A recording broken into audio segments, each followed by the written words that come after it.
Hello, and welcome back to the Caliphs, the rise and fall of Arab power. My name is Zaid Wahab, and today we will return to our discussion of Arab history and properly introduce the Ummah's latest caliph. We noted last time how and why our sources undergo a shift in tone beyond this point, and I'll be working against some doubtful or biased narrations to bring out this controversial figure. That said, let's get started with episode 18, Muawiyah bin Abi Sufyan.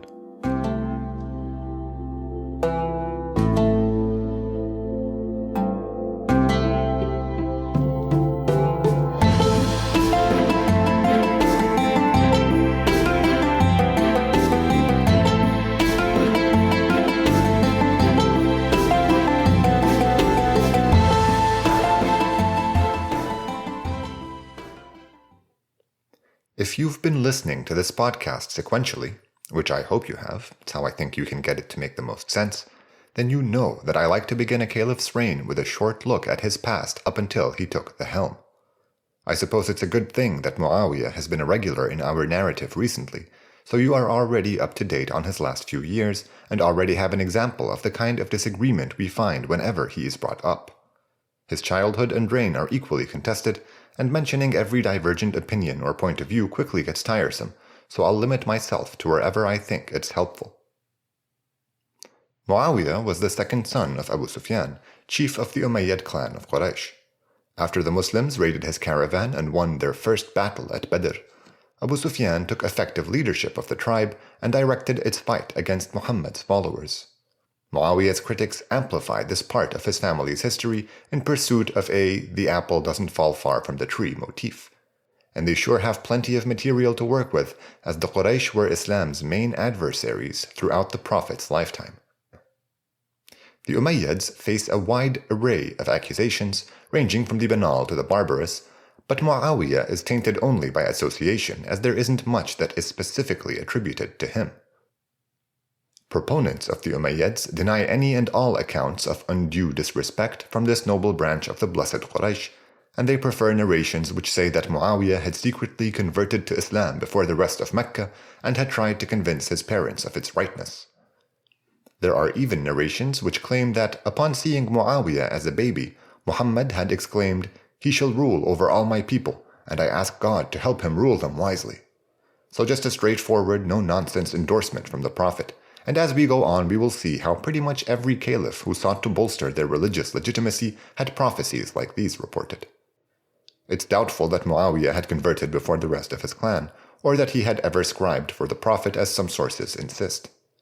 His early years are basically a battleground around whether he could claim special religious legitimacy, either by having embraced Islam before it was the only real option left to him, or from some special relationship to the Prophet. While I don't think it's likely that the Umayyads enjoyed a genuinely positive relationship with the Prophet, it couldn't have been that bad either, as Muhammad had pardoned Abu Sufyan with the rest of his tribe after taking Mecca, and had once even sent Muawiyah to Yemen as an envoy. The first caliph, Abu Bakr, relied heavily on Quraysh, and he had no problem appointing Abu Sufyan's sons to leadership positions among the armies he sent to Syria. While the most important and influential victories there were won by the legendary general Khalid ibn al-Walid, Muawiyah is credited with wresting a few towns and cities from the Byzantines, including Beirut, where this podcast was born. Muawiyah was nothing special as a military commander, and he shone brightest when it came to administration. He became governor of Syria after the plague ravaged the Arab armies there during the second caliph's reign, claiming the lives of all his superiors, including his half-brother Yazid. Omar is said to have confirmed Muawiyah in his position during the second caliph's only trip out of the peninsula, and there's this nice narration which I'm somewhat skeptical of, but thought it would be worth relaying anyway. It says that Muawiyah held a sort of military parade to welcome the caliph, and the pomp of the event horrified the austere Omar. When he met the governor amid the whole spectacle, he chided him for its extravagance and for living among the locals in luxury instead of staying with his troops on the edges of the desert. In a low whisper, Muawiyah asked the caliph to beware what he said in public, for the Byzantines surely had eyes and ears everywhere as they still coveted these lands which they'd governed for so long and until so recently. Muawiyah went on to explain that the show of strength he'd put together was a message meant for Constantinople's spies. Finally, He said that he had no personal desire for the trappings of wealth which surrounded him, but that he had taken on this lifestyle for the benefit of the locals, who saw in it a closer embodiment of the governance that they were accustomed to. By the time Muawiyah was done, Omar's anger had turned to bemusement, and the caliph laughed and marveled to a companion at the Umayyad's cleverness, asking his friend to take special note of how Muawiyah took care to argue reasonably, although he knew his audience understood nothing of the matters which he discussed and could not argue back. It's on this penetrating bit of critique that our dubious narration ends, and I especially like how it uses the second caliph to both criticize and vindicate Muawiyah's proneness to majesty. Ambitions aside, his competence as governor is only questioned by his fiercest detractors, and Muawiyah's leadership comes off as energetic and imaginative. He married into the local tribes, and in doing so created powerful ties with Syria's most important Qahtanis, who had lived there long before its recent conquest. He kept the Byzantines on the back foot by organizing regular raids into their lands, which had the benefit of keeping his armies sharp and his commanders happy. He commissioned the building of a navy which went on to conquer most of the islands in the Mediterranean. Sure, he was empowered greatly during the reign of his kin, but there's no denying that Muawiyah was a cut above the rest of the Arab leadership. I think we've already covered enough of his career as governor to leave things here and return to our narrative, which we had put a pin in after Al-Hasan had publicly relinquished his claim to leadership in Kufa, hoping to encourage its people to unite under their new Umayyad caliph. Well, Muawiyah gave a speech of his own that same night.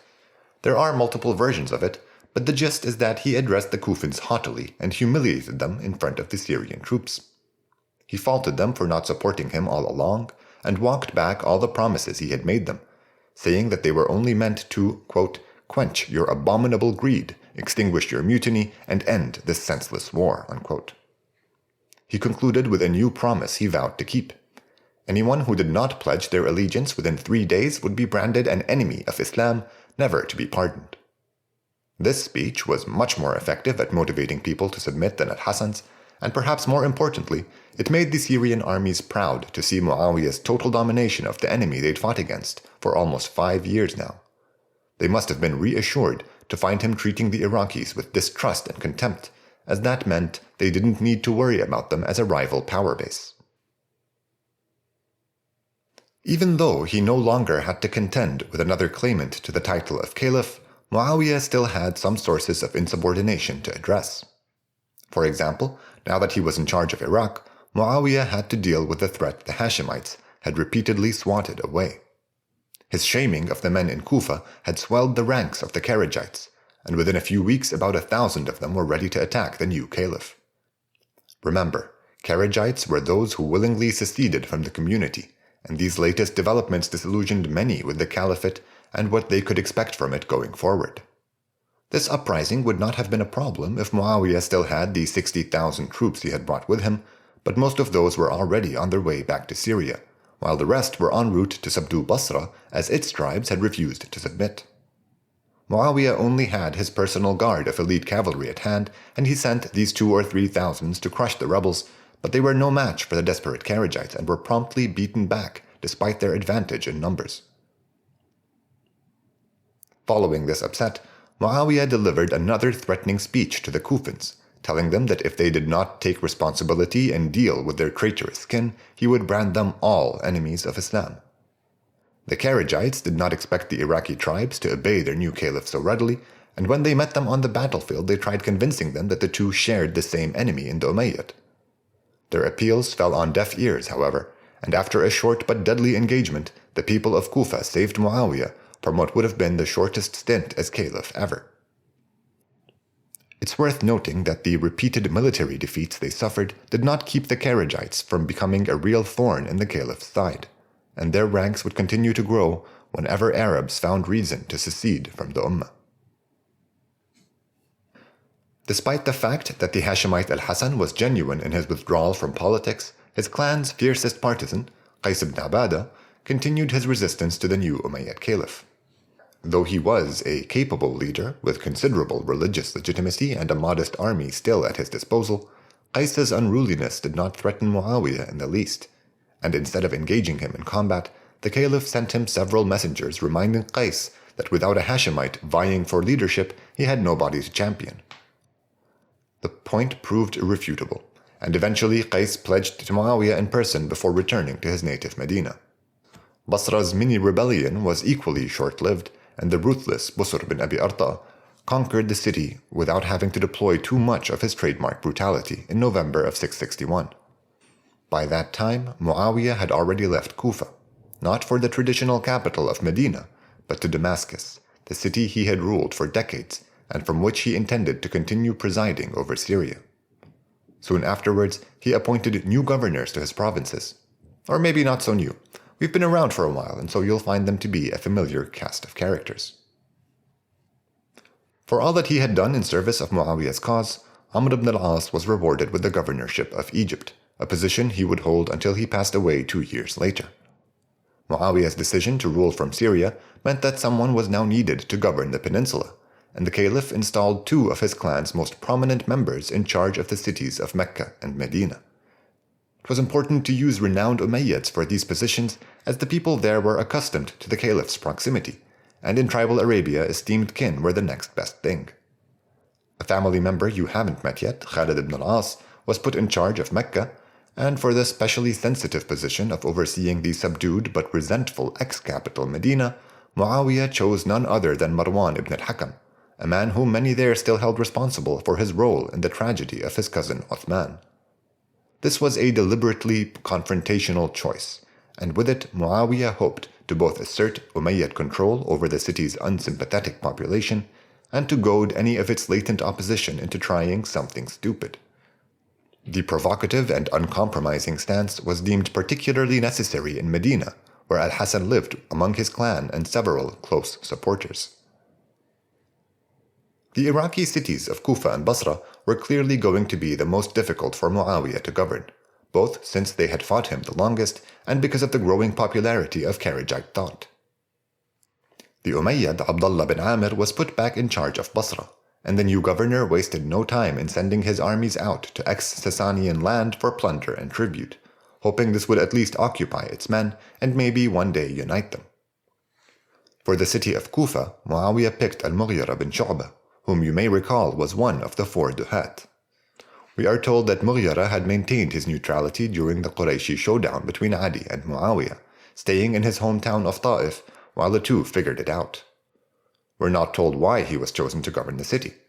Muawiyah had plenty of kin or loyalists for these influential positions, but he may have reasoned that Kufa was too prone to unrest and had to be dealt with carefully. Al-Mughira proved to be an excellent choice, and he kept Kufa's persistent undercurrent of opposition from ever becoming a threat to the new order. There is a set of narrations about a Kharijite rebellion in Kufa which brings out a little of the dynamics of the time, so it's worth touching upon. The narrations bring al-Mughira out as an even-tempered governor who gave the different personalities and ideologies in Kufa the room they needed to exist as long as they kept the peace. The 2 he had to watch out for the most were remnants of Hashemite loyalists who resented Muawiyah's caliphate, and of course those with Kharijite tendencies. Instead of fighting against both, the governor sufficed with counseling them that the matter had already been settled in favor of the Umayyads, advising them to get on the same page as everybody else already. When the Kharijites grew in number during his 2nd or 3rd year in charge, he convinced their tribes to turn them out, which forced the broadly aimless band of malcontents to coalesce behind a single man, whom they now hailed as their caliph. This was a fanciful but dangerous claim, and rather than chasing them around the Iraqi desert or asking Damascus for help, we are told al-Mughira spoke with tribes he knew had Hashemite leanings and inflamed their passions by reminding them how the Kharijites had robbed Ali of both his victory and his life, finally allowing them to pursue the nascent Kharijite insurgency themselves. It all ended perfectly for the cunning Dahiya when in their final battle over a year later, the leaders of both of these mutinous movements died facing one another in combat, dissipating their power bases and leaving the governor in complete control of the city.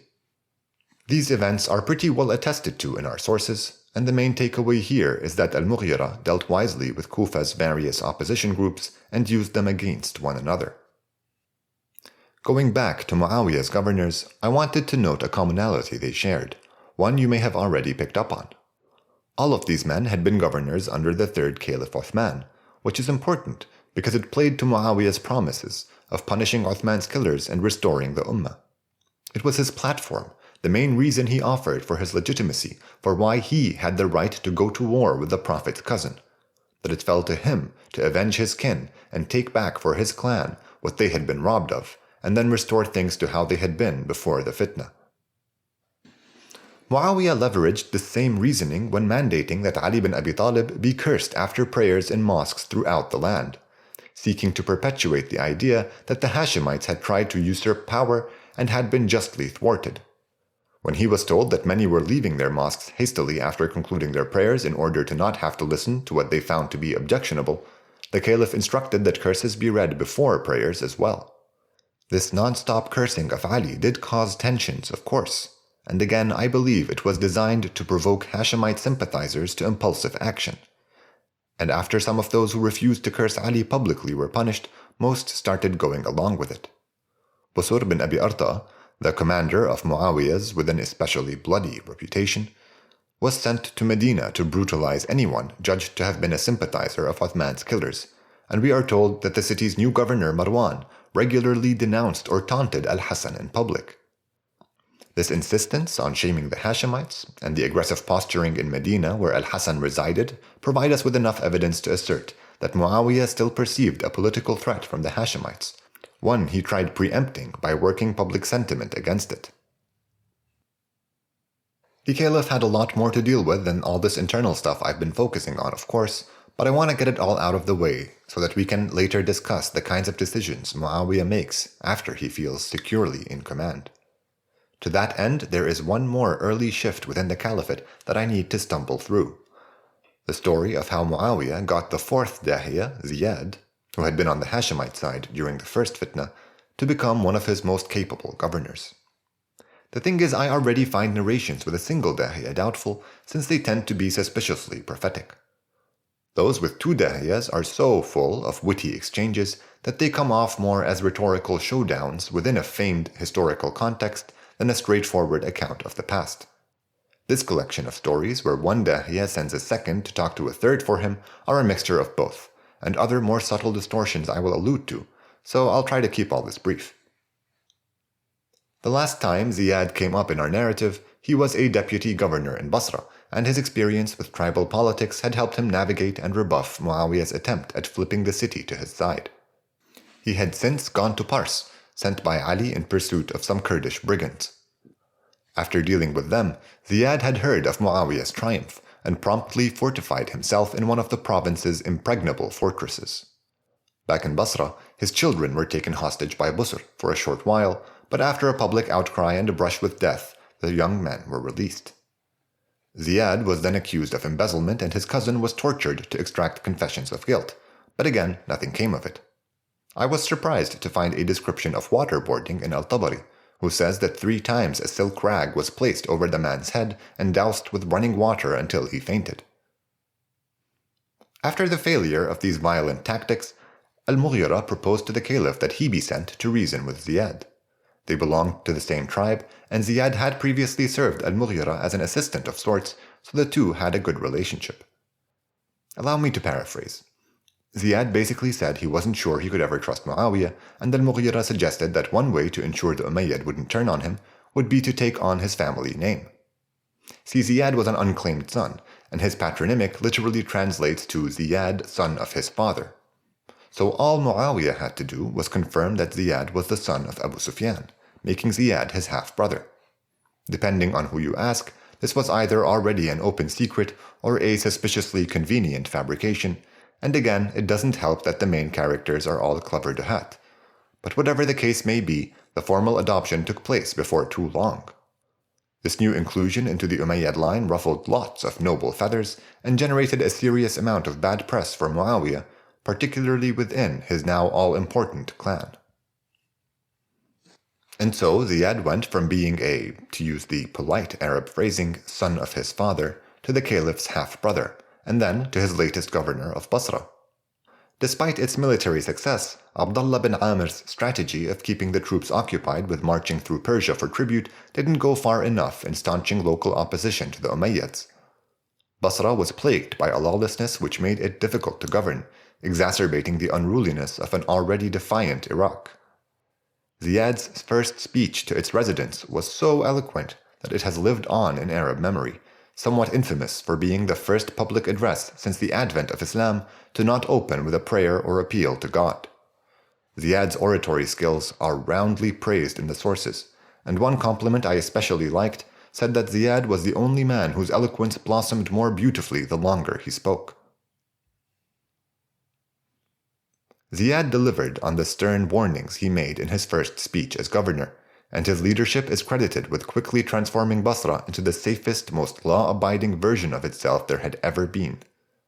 The sources marvel at how under Ziyad one could drop something in the streets and find it hours later undisturbed, making it clear that the Arabs had until then been strict adherents of the ancient code of you snooze, you lose. Ziyad initiated a curfew, punishing anyone who stayed out beyond nightfall when most crimes occurred, and he applied his punishments rigorously and without exception. Between his iron fist and al-Mughira's more flexible approach in Kufa, the two duhat kept Iraq securely fixed in the Umayyad orbit of power. Okay, we're finally done with the internal machinations, and I know I spent a whole lot of time telling you about this one governor, but Ziyad will be influential, and besides we ought to appreciate the level of detail in the sources as it will sadly not accompany us throughout Muawiyah's long reign. These first 3 years account for almost 40% of what al-Tabari has on him. It's partly due to this lack of good information on the caliph himself that we have to rely on accounts about his governors and contemporaries to really bring him out.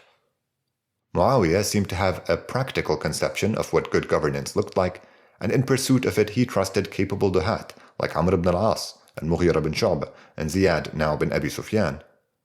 That he preferred these resourceful men to, say, military leaders or moral paragons reveals how Muawiyah thought of the Arabs as a population to be managed and not inspired. In pursuit of his goals, he mostly relied on his loyalists, and he asked other Arabs for no more than their conformity. I want to return to a comment I opened with, about how narrations concerning Muawiyah are doubtful or biased. If you found this episode to be reasonably balanced, I feel like I should let you know that the classical sources I'm working with are far more hostile to Muawiyah than I have let on. I wasn't trying to editorialize or anything, but I've developed a sense for, let's call them, theatrical narrations, ones where the rhetoric is geared towards communicating a sentiment instead of historical fact.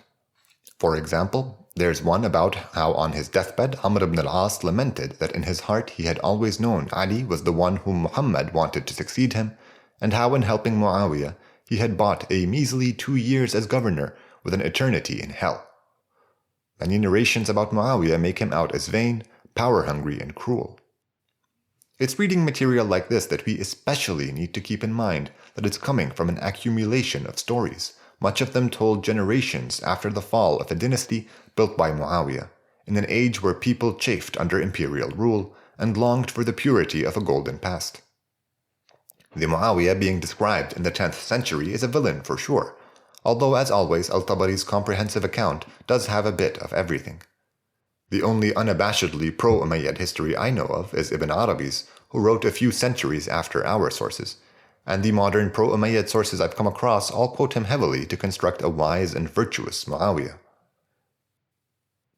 We cannot develop a more complete opinion of Muawiyah as a leader without covering the rest of his reign, and we don't really have the time for that today, but let's lay some groundwork before ending our episode.